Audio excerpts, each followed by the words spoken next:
must constantly look at things in a different way.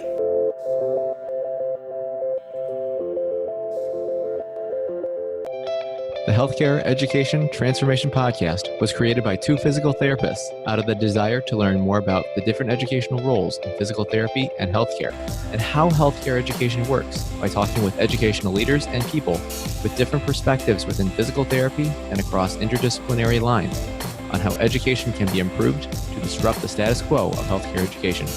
This is our journey, and thanks for listening. Are you a third-year physical therapy student that excels on tests when you have study guides, checklists, and deadlines? With all of the information available about how to prepare for the NPTE, it's easy to get disorganized and not feel prepared going into the big day. NPTE Prep Success is an online course that provides PT students easy-to-use study guides and step-by-step guidance through the NPTE preparation. To learn more, visit kylericeprep.com. Thank you again all for your continued support, and now for the show. Hi, everyone, and welcome to another episode of the Healthcare Education Transformation Podcast. I'm your host, Stephanie Wyrock, and I'm joined by my fellow co-host, Brandon Pohen.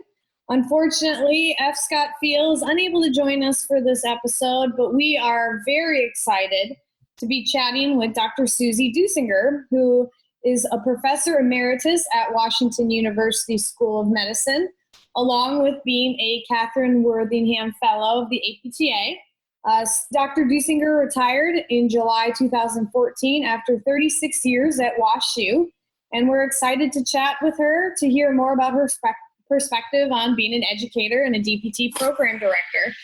So thank you, Susie, for being here with us today. My pleasure. You know, I'm going to tell a personal story here for our listeners.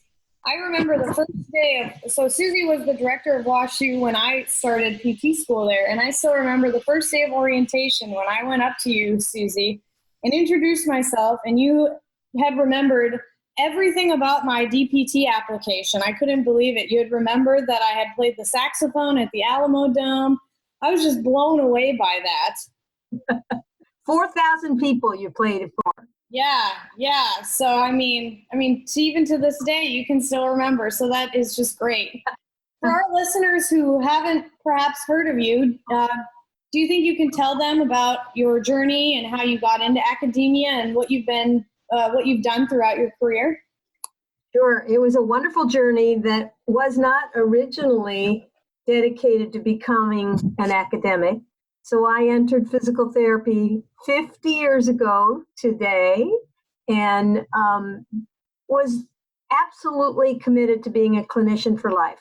So that was my goal, is to be the best clinician that I could be in physical therapy. And along the way, I learned that I really enjoyed teaching students in the clinic. So clinical education became an interest of mine. And I thought maybe in the long future, I would direct a clinical education program at some university. And I worked all over the country, Stephanie and Brandon, to treat all kinds of patients. And so I worked with students from a variety of different schools. And the opportunity to go to Washington University to direct their clinical education program came after I had been practicing 10 full years. So without any higher degrees or any intention to obtain higher degrees, I went to Washington University for clinical education. And along the way, things changed, and we recruited Dr. Stephen Rose and Dr. Bob Deusinger, who encouraged me to continue graduate work in some area of relevance. And so the PhD that I have in social work arose because of my interest in clinical education and because I really wanted to understand better how people function in different contexts, students, patients, faculty, and so on. So that grew. The opportunities at Washington University were immense, and I ended up directing the curriculum, developing practice 3 times, and finally competing for the position of director of the program, which then I held for 25 years. And I just thought it was a wonderful unfolding of opportunities. So though the journey led me to be director of a PT school, it wasn't exactly crafted in that way. But the reason for doing that was to continue trying to influence patient care, either directly or indirectly. So I continued training patients, I taught classes, I did research, and learned to be an administrator. No, I really enjoyed that story. And I think that gives some interesting perspective on how you can go into something thinking this is going to happen, and then it leads to totally other different opportunities that perhaps someone hadn't pondered initially. So I think that's a really interesting point to make. And Susie, for someone perhaps who has pondered potentially working towards being a DPT program director at some point, is there a type of person that you would recommend for the role of program director? Or if this makes it easier, or is there a type of person that you would not recommend for the role of a program director? I think you have to be a program director and to be happy with it. You have to like all the aspects that it brings. So you aren't really a manager, but you are a coordinator of people, of tasks, of programmatic aspects. And I like that kind of thing. I like organizing things and making things happen. You also have to like people. There are lots of people, students and colleagues and staff and a variety of different people with whom to interact. You also have to be really committed to physical therapy, to its science, its practice, its teaching, and so all of those things make, I think, the possibility that someone will really love that job. And I loved the job because it was multifaceted and because it offered me an opportunity to contribute, at least indirectly, to the care of patients. Susie, something that we've heard a lot is that there's an issue of an increasing number of DPT programs. And of course, there's huge concern for lack of qualified faculty and program directors to fill these roles. So, since I myself am currently outside academia right now, what does qualified specifically mean in regards to a faculty member or a program director to kind of gain some perspective on kind of what's required for that? I think there are two kinds of qualifications. One is the personal kind of qualification that you bring passion to the profession, you bring passion to teaching and all of its aspects. And then there is the side of qualifications as defined by the Commission on Accreditation of Physical Therapy Education, CAPTE. And right now, CAPTE has determined that an academic doctorate is very important for being a program director, and that an academic doctorate will be required of everyone. Now, an academic doctorate would be a PhD, an EDD, a DSc, or a DHS. Perhaps there are more, but not a DPT only. So I think however, the qualifications that are required in leadership, in organization, in advocacy, in negotiation, in teaching, research, and clinical practice are more than one having a PhD. The argument for a PhD being required for a program director is based truthfully and realistically on many institutions requiring that for higher senior level status in a faculty. So it's a mixed bag of qualifications that are required by the institution, required by CAPTE, and should be required of individuals from a personal standpoint. I also think that it's really important to have experience in the field before one does this. So I one time got a call from a graduate who said, I now have 3 years in the field and I'm ready to direct a PT program. And I thought that was scary because one needs perspective on the profession before they enter, I think, before they enter a role like director of a PT school. That's interesting, Susie. And I know something that I know a lot of other people have kind of brought up is, you had mentioned the terminal degrees. And in your opinion, why do you think the terminal degree is so important for that role? Like, what's the value of the terminal degree that really makes someone really qualified at that level? Because I know there's people out there that are perhaps wondering, well, why should I get the terminal degree? What's the value? Just if you could kind of clarify that for our listeners. Well, I think one value is that academic institutions have always looked to the terminal academic degree. And we all have a terminal clinical degree too, the DPT, but the terminal academic degree has always been regarded and respected as the highest level of achievement in the academic setting.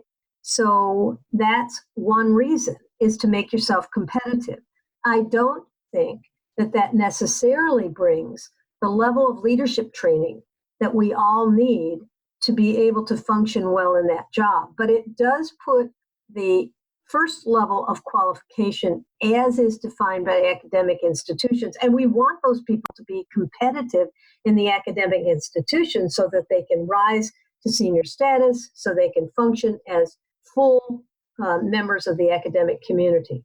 Susie, you had mentioned some of the attributes that are needed for somebody to be a program director. And then you've also talked a little bit about leadership qualities, how, potentially the terminal degree doesn't necessarily teach those leadership qualities. Do you think you could expand a little bit more on the roles and responsibilities of a program director and potentially what leadership attributes a program director will need in order to successfully lead a DPT program?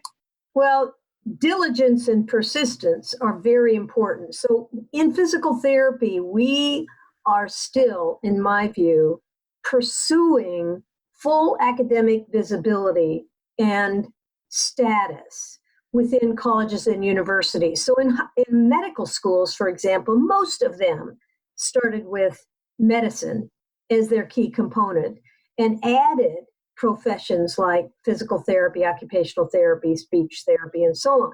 And so the PT program's director's role in advocating for physical therapy as a full member at the table is very important. And that's not necessarily taught to you in a PhD program. Secondly, because the science of our profession is very, very important, the PT program director needs to understand the range of scientific endeavors that would contribute to the evidence that drives our practice. Third, it's not an easy job. So patience and persistence throughout one's personal and professional interactions are really important. So you deal with lots and lots of people, applicants, enrolled students, faculty, people wanting to grow and change, and embracing all of that is very, very important as a leadership quality. And I think that could be done by people of a variety of different kinds of leadership styles. So it's not just one style, but one has to pay attention to the personal, the political, the organizational, and the institutional aspects of the work. And it's really fun, but it's broad-based.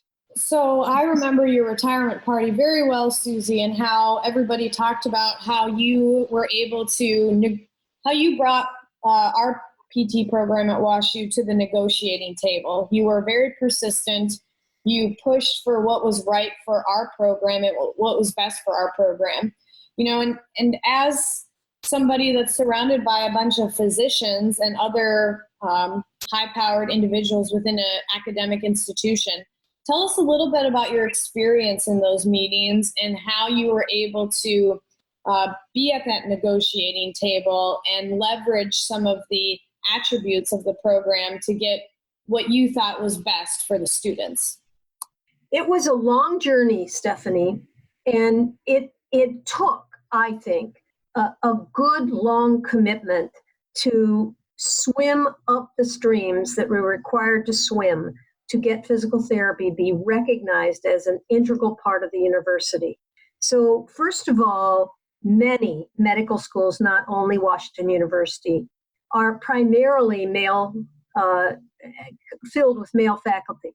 Not as much anymore as when I started my role there, but I thought doors that were either not open to physical therapy or cracked open a little bit were opportunities. I thought of that as an opportunity for visibility. Now, the key component here is to understand what is this profession all about, because people do not have time to listen, or maybe the patients, to listen to an unclear message. So as we grew in our ability to say physical therapy is about movement, that makes it very clear why we're there.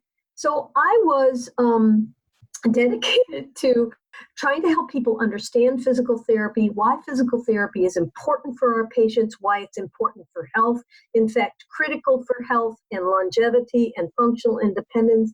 And I just kept giving that message. I also attended to the things that you would do to be courteous and respectful of other people's history and their profession. So it's very important not to be arrogant about physical therapy. And I appreciate your feedback about that memory, because I was very careful about not waiving physical therapy when it shouldn't be waived. So we need to work together. We need to be respectful. We had highly trained physicians and scientists at Washington University, and there are all over the country, all of those people. And we need to respect that. But I just continued to look for open doors, or doors that I thought were open. So for an example, the people who chair departments, clinical departments in many medical schools are united in groups, boards of directors, like practice boards. And I thought physical therapy ought to be part of that. And that finally happened. But it took 10 years to get on the ballot and 3 years to win. And so that was a milestone for me, to serve on the executive board of the faculty practice.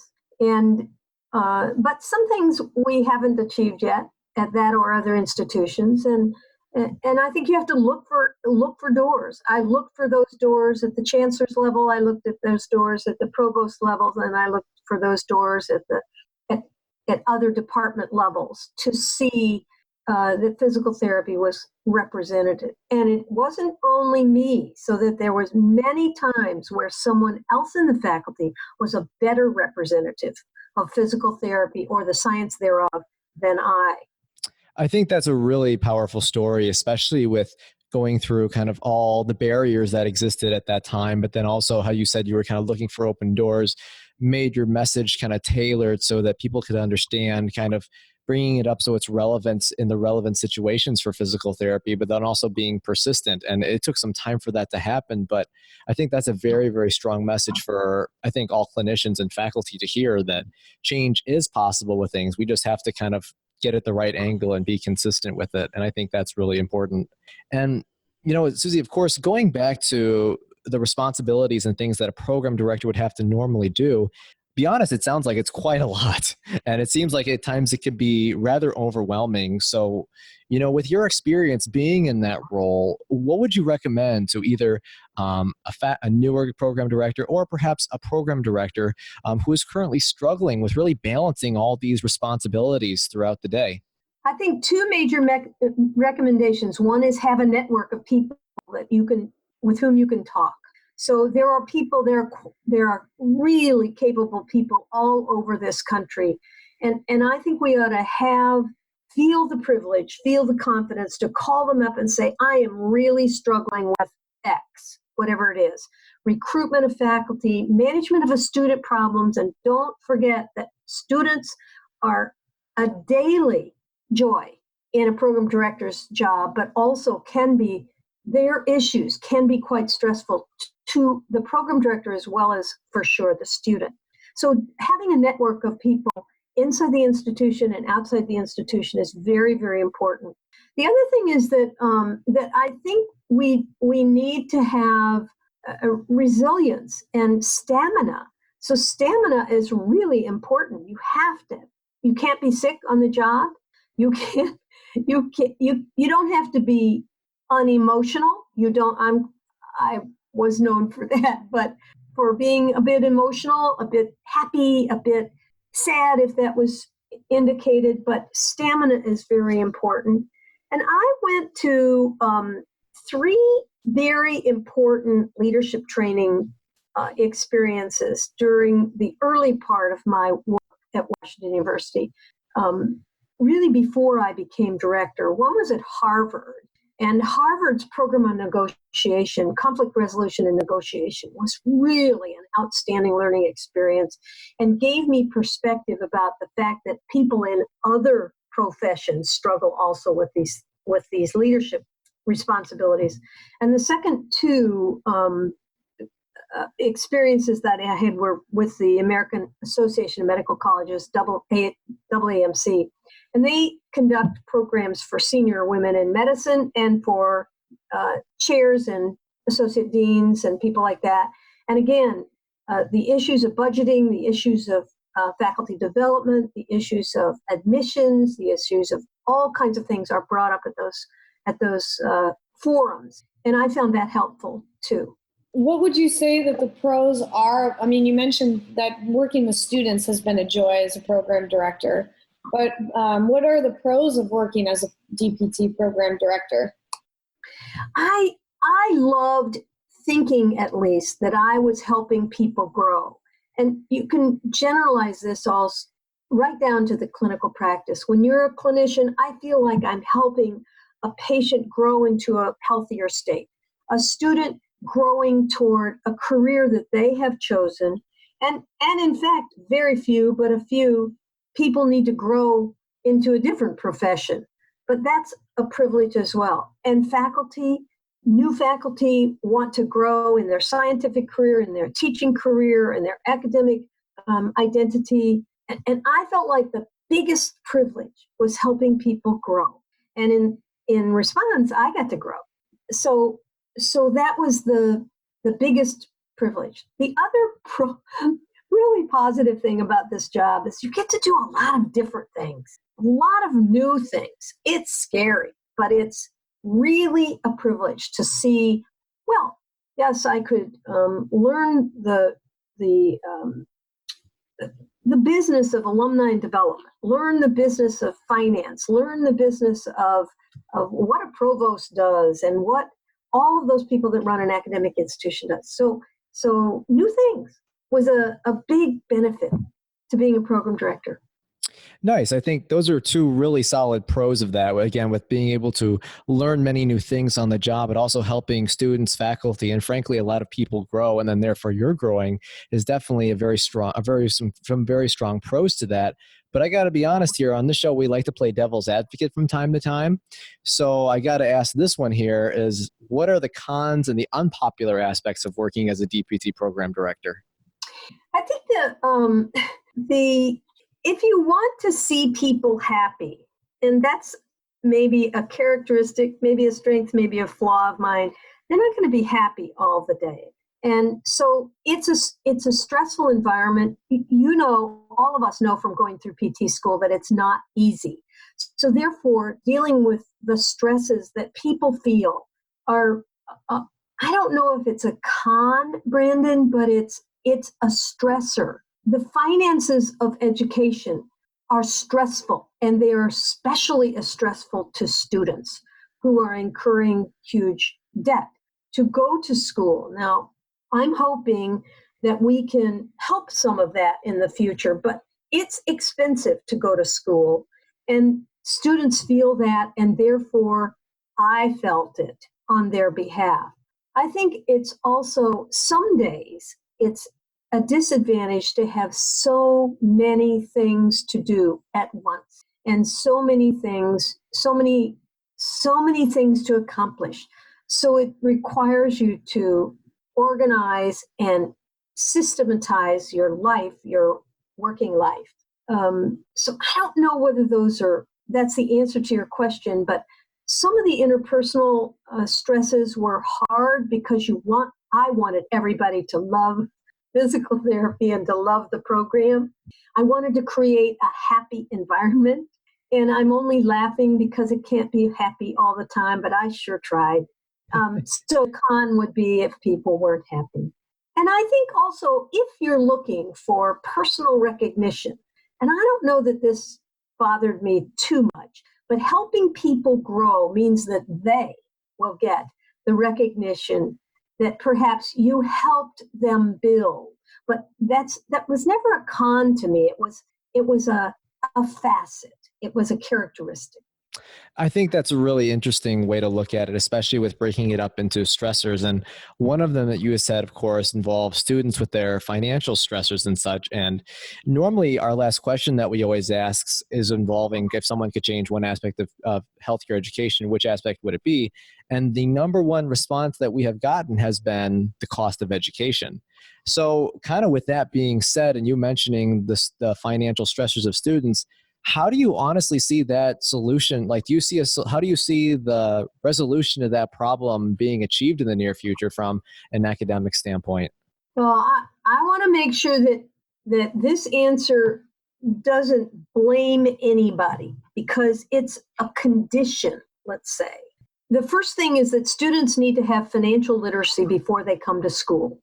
So I talked to a third-year student not too long, and I said, do you think we ought to add financial literacy to the curriculum? And he said it's too late once they get to graduate school. So students need to be able to manage their own money and understand the implications of taking loans. The second thing is we can be more efficient in physical therapy education. I'm not to the point yet of believing that we can have a 2-year curriculum and then graduate students. But I do think that there are efficiencies that might yield cost savings for students in terms of tuition.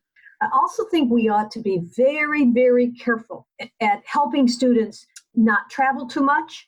We can't support their living costs, but we can help them understand the implications of taking on international travel, large-scale loans for other purposes than one's education, and really help them understand that. So I'm hoping with efficiencies and good advice, we can make some progress. I also hope that that legislation changes so that we get loan forgiveness, that we get reward for working in rural areas, that we get the same kinds of privileges that physicians have. I think that those are all really great potential solutions to the student debt crisis. I know that I agree with you, Susie. I think that the financial literacy prior to graduate school, even prior to college, is not well taught.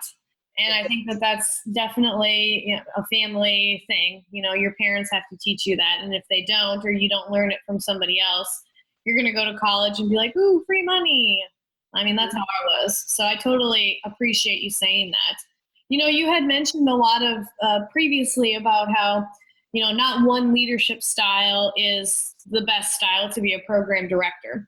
There's lots of program directors in the history of PT education and currently in PT education. What are some unique characteristics that you think are present amongst the best program directors that you are familiar with at this point in your life and career? I think the best directors have the characteristics that I mentioned before. Stamina, a focus. I think they should be focused in their own work. I think they should be forgiving and courageous. And I think they ought to be able to delegate to others.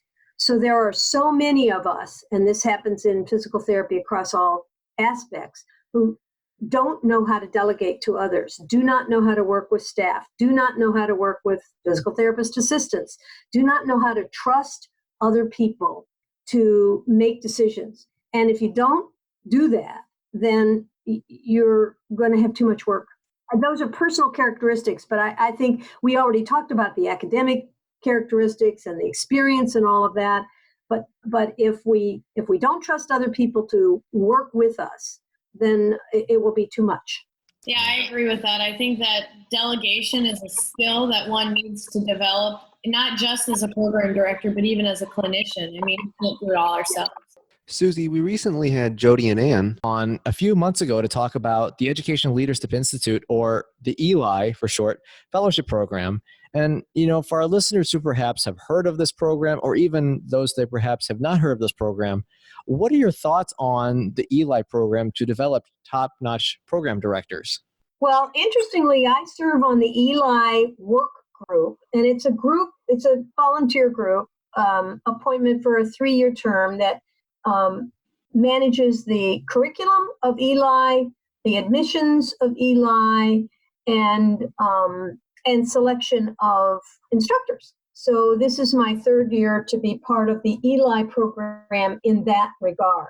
And I think it's an outstanding program. It's based on many other kinds of models that other professions have, but it's a year-long program. I had the chance to send 3 of faculty at Washington University through the ELI program. It's a very rigorous learning opportunity for people who want to be in higher education leadership. Now, right now, the philosophy of ELI is that it is only for people who are aspiring to be program directors in physical therapy. My personal belief is that it's appropriate for people also who want to have other kinds of leadership positions in the academic environment. But the enrollment is very low. It's only 18 people each year. So I think it's a great opportunity. And one of the things that it does is increase people's appreciation of networking and finance. And we talked about those kinds of things earlier in this conversation. And so ELI fellows have to go and visit with academic personnel who do HR and who do finance and who do marketing and who do alumni development. And so you learn about all of those kinds of people that we talked about earlier that I thought were very important for the internal network. And you receive mentoring along the way to understand what your style is and what your downside as well as what your upsides are. And again, I don't think it's a matter of tailoring everyone's style into one direction, but to understand that your style has to be different, just like it has to be different when you work with patient A and patient B and patient C. You have different requirements of your communication and your interactions. So it's a great program, and people work really hard in this program. And then they take examinations. So there are modules in the program, and Ann Reicherter and Jody was the initiator of ELI, and it was an absolutely wonderful contribution that she made. And Ann is now directing it from the APTA standpoint. But they go through these modules, and there's readings, and there's interaction with colleagues, and then there's assessments. And so I have personally taken all the assessments because I thought, being a member of the work group, I should know what people were accountable to. And I thought it was very interesting, having been a program director, to see what I knew and what maybe I needed to brush up on. So it's a rigorous program. It's a great program. It's too small, but it also is expensive, and it is also tailored for both physical therapist education and physical therapist assistant education directors. So that puts another level of interaction on it. It's a good program. Besides the ELI program, do you have any recommendations for other resources that potentially could be utilized by a novice DPT program director in order to aid their professional development?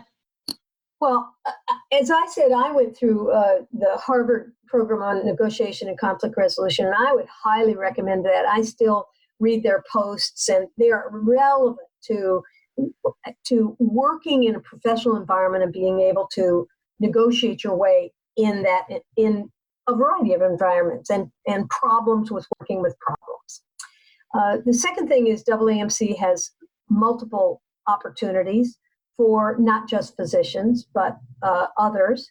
The third thing is the LAMP program that is the leadership program that was developed by the people interested in healthcare environments. And there's others in other environments. Now, the ACAP, the American Council of Academic Physical Therapy, is working also to develop leadership opportunities. And I think those are going to emerge as really important opportunities. But the final thing is to be present at the meetings, ELC, CSM, and NEXT, and to seek out people who are different from you and who can provide wisdom, and not to forget those people who have retired, maybe even a long time ago. So there are numbers of people who can provide wisdom and advice that aren't going to be part of a structured leadership program.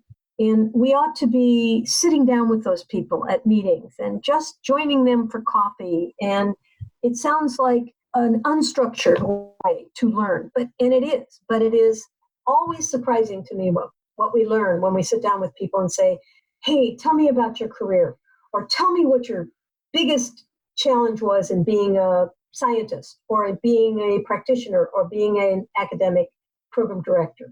And that could be very valuable and not as expensive. Yeah, Susie, I totally second that. With actually this past week going to Next for the first time, being at an APTA conference for the first time, I can second that. Certainly, that just talking with people, networking, kind of having these conversations, really to me was really what got me the most unique perspective, and I really learned a lot from that more than anything. I mean, it was absolutely fantastic to network to that level, to really just get that kind of that real down perspective. And you had mentioned a lot earlier before about some of the biggest lessons about, being a program director and management, but I'm going to switch it up a little bit and kind of go to ask, what are the biggest lessons that you've picked up about successful teaching throughout your career? Successful teachers have to be passionate about the content and organized. And if you're not organized, you're insulting the student and wasting time and probably compromising their learning. So I think that the passion for the content and enthusiasm, if you read the literature, enthusiasm for the content is one of the hallmarks of being a good teacher. But you could be enthusiastic and not very well organized and not prepared. And so that's very important. I also think creativity is important. So delivering the same lecture in the same way across multiple years is probably not serving the student's interest very well. Students change, you change, literature changes, knowledge changes, use of knowledge changes, and all of those things matter in being a good teacher. I think the creative element of teaching was the most interesting to me, and also changing the teaching year to year was interesting. Now, you can drive yourself nuts changing everything you teach every year, and that's not good for continuity. But I just mean looking for unique ways to deliver the content that will make for relevance, and students need relevance, and they need in my view, they need ways to personally attach themselves to the knowledge. So they need to understand why this content is important for practice. And I will tell you that being a social scientist was not always quite as easy for that relevance as being a basic scientist. So it's easy, perhaps a little bit easier, to help students understand why they need anatomical knowledge. Not as easy why they need the theory of planned behavior or other kinds of concepts that relate to why people behave in a way they do. And yet, in clinical practice, it's going to be very important to understand individual differences and individual stresses and cultural contexts, things like that. So I found the biggest challenges would be in the creative element, the organization element, and to maintain the passion for the content. I think that's really great advice for faculty members, making sure that you're passionate. I know that some of my favorite professors in both undergraduate school and graduate school were the ones that had the most enthusiasm for what they were teaching, making sure they're organized so that you can follow their train of thought and organize your studying. And then also the creativity aspect, I think, is a really interesting thing to add because, as students, you expect somebody to have a PowerPoint and lecture at you. And if you can throw something in there that's a little bit different and attention grabbing, you're much more likely to maintain attention. Besides those three pieces of advice, do you have any other tips for new faculty members on how they can be successful in preparing students to meet the future needs of society. I know so Brandon had mentioned NEXT. We were both there last week, and one of the things they really talked about was preventative health. So I'm wondering what your thoughts are on making sure that as faculty members, we are meeting that need that society needs from us as PTs. Well, I think the first need we need to attend to is to make sure that we're all speaking the language of movement. So physical therapy being movement is really key. And if we are not teaching students to talk the language of movement, then we are doing a disservice. The second thing is movement in the context of health and health care. So sport is important and all of those other aspects of moving around is important, but we as physical therapists are there to impart health through movement and to impart functional independence. And APTA's recent, in the last 10 years, revision of their mission and their visions and all that speaks to that kind of thing. If we don't help students understand that, then we are not going to be successful teachers. We are not going to be successful at helping them create a satisfying career in physical therapy. So I don't know if that's the answer to your question, Stephanie, but it's a very, very important thing to do for students to help them understand the language of movement. I totally agree with that, Susie. I think that one of the biggest issues with the general public and understanding what a physical therapist does is that they just don't. And when you ask a physical therapist what they do, sometimes people are like, well, they give that very convoluted answer. But I think you hit the nail on the head. Understanding that physical therapists assist in movement, which can help improve healthcare. And I think that the fact that we need to be speaking that same language and delivering that consistent, constant message is imperative in helping the general public understand what we do and therefore seek out our services. Well, the other thing is that, and you mentioned this in your own interview on this podcast, that we need to be attentive to diagnosing what the movement problem is. And you identified, Stephanie, that we have not come to consensus on how we are going to express those diagnoses. Beyond that, however, to be able to come to a decision, a diagnosis of what is causing the problem is really an obligation of the physical therapist. But it has to be related to the health and healthcare. So you mentioned prevention, and we are obligated to be attending to movement and diagnosis of movement problems to prevent, remedy, and correct movement in the context of health and healthcare. And it seems so simple. When I became a physical therapist, here's what we were taught. We do heat, light, water, and electricity and not other non-invasive things, and we don't diagnose anything. That's what we were taught to say. And that was not exactly a favor to us as physical therapists 50 years ago, but we figured it out and we knew what we were doing. On the other hand, if the public doesn't know what we're doing, students are not going to be able to change that perspective of their patients and their physician and the physicians with whom they work very easily. So we need to be consistent.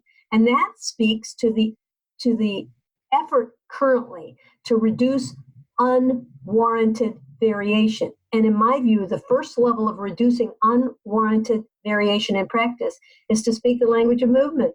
Then we're all doing the same thing. Yeah, especially with you recognizing and saying that speaking more the language of movement, and then of course being more proficient consistently across the board with that and diagnosis of movement.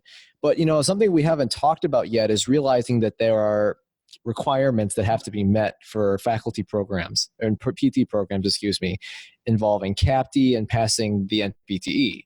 But let's step back for a second and let's just pretend that there are no CAPT requirements. There's no board exam for this question. So very hypothetical, big picture.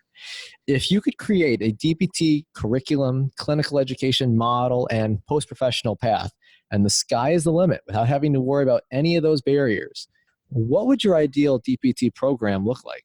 Well, I don't want to deal with length. So I just want to say first, there has to be early introduction to patients because students lose the sense of why they're going through school. So the ideal program, and there are ideal programs out there, I'm sure, would introduce clinical education very, very early, and it would be consistent and rigorous, and it would be thoroughly integrated with classwork or other kinds of learning. Secondly, it would be efficient.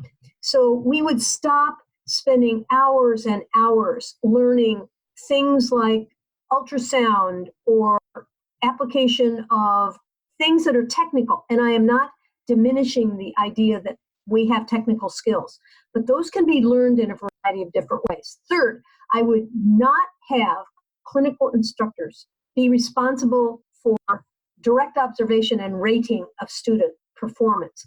I would build assessment centers, regional assessment centers, so that when you're ready to be assessed for your competence in X, Y, or Z, you would go to the regional assessment center and you would be tested using a variety of different methods. And this is not a new strategy. All kinds of professions use assessment centers, and they incorporate administrative tasks and patient simulation tasks and communication tasks and all kinds of things. And you would go through this. If you passed, fine, you go to the next level. So there would be a better sequencing of learning experiences. Now, this is much different than the lockstep learning, the curriculum that we create at this point. And I guess conceivably, based on the competency-based education philosophy, you could get out of school before your partner in the next row of the classroom. But it would be an opportunity to join together in an assessment mechanism. So early integration, efficient teaching, and assessment methods that are different than we currently have would produce, I think, a different spin on physical therapy education, and it would obligate everybody to be technically competent, but it would also move us toward the issues that we have now in understanding population health, in understanding what Stephanie was talking about, prevention as well as episodic treatment. And it would also possibly move us closer toward a primary care model that we really need to have. So one of my goals is to have a physical therapist in every urgent care and every ED emergency department across this country, doing what we know best, since 80% of the people who present at those facilities have musculoskeletal problems. The other thing that I would do is I would delay specialization. I would embrace special interests, but delay specialization, because I think we have become possibly over-specialized too early, and therefore lost the ability to work in non-specialized environments like hospitals, rural settings, and the like. On the other hand, I would not eliminate specialization from our profession. It has been a huge boon to have clinical specialists in our midst. I think that those are all great ideas, Susie, and definitely, maybe there are model programs out there like that. And I know in medicine, they're talking even about some of these issues as well. So, it seems to line up pretty well with where medical and physical therapy education conversations are at this point. You talked about, the ideal program. We're going to go back to this question that Brandon alluded to very early on in the podcast. And we ask this to all of our guests. And so, if you want to answer it based off of how you've already answered or put something new in there, feel free. If you could change one aspect of healthcare education, DPT or otherwise, which aspect would you change and how would you change it? Somehow I would create education and healthcare to be truly interdisciplinary. So patients have lots of different issues, and they don't have a healthcare or even a professional circumstance in which their primary care is coordinated by the right person. So this is not a criticism of physicians, because physicians have been placed in this situation where they are responsible for literally everything. And then they refer, or even if it's a collaborative environment, Stephanie, it's a matter of somebody needs to be in charge, and I agree with that. But physical therapists ought to be at the table at a higher level than they are now. We can't do that if we don't really accomplish interprofessional education, and if we don't really accomplish interdisciplinary care, now there's some things in our way. One is historical views of who's the top dog in the healthcare system, and there's some good reasons for that. The second is the insurance dilemma. So you have direct access in states where you don't have direct access because you have to wait for the insurance company. So we have lots of things in the way, but if I had my druthers, I would create a system where physical therapists were equal to all other practitioners, and occupational therapists were, and so on, and that we could all decide quickly who should direct the care of that person. Now, the military has a better handle on this than civilian care, but probably they even haven't created the ultimate of care patterns. I think that's really interesting take, Susie. And one more follow-up to that for maybe someone who's heard that, they're like, yeah, I agree with that. Where do you think would be the best place or method to really start to make that happen from a clinical perspective, from an educational perspective as well? It probably has to start with helping students be advocates for the profession in a way that is meaningful to others with whom they would speak. So it's not just going to Capitol Hill and talking to legislators about the value of physical therapy and the joys of being a clinician. It's advocating for each profession to have its unique position in the healthcare system. And physical therapy has worked very, very hard to have that. But we have not succeeded in some venues in helping people understand how to advocate. So some of that starts at the neighborhood level, at helping hospital administrators understand there are things that physical therapists could be doing on site that they are not allowed to do, I'll put that in quotes, because of hospital regulations that are not imposed by the federal government. So I think one of the best jobs I had was in the rural setting. And it was an absolutely wonderful opportunity to make partnerships with physicians that were different than I had been taught to make before. And it worked to the benefit of patients. So if we taught students to do those things, if we taught students to see those opportunities to advocate for the profession and to make relationships and collaborative opportunities, then we would have a different system, and we would have to educate people that differently to be able to have that outcome.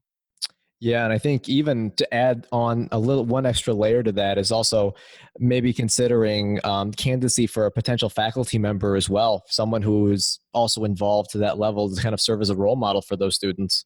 Yeah, so let me mention just one example of this level of advocacy. So Dr. Bob Deusinger was in the military and served in the emergency room, and his goal was to, and as a physical therapist, and his goal was to create practice in the emergency department at a major hospital.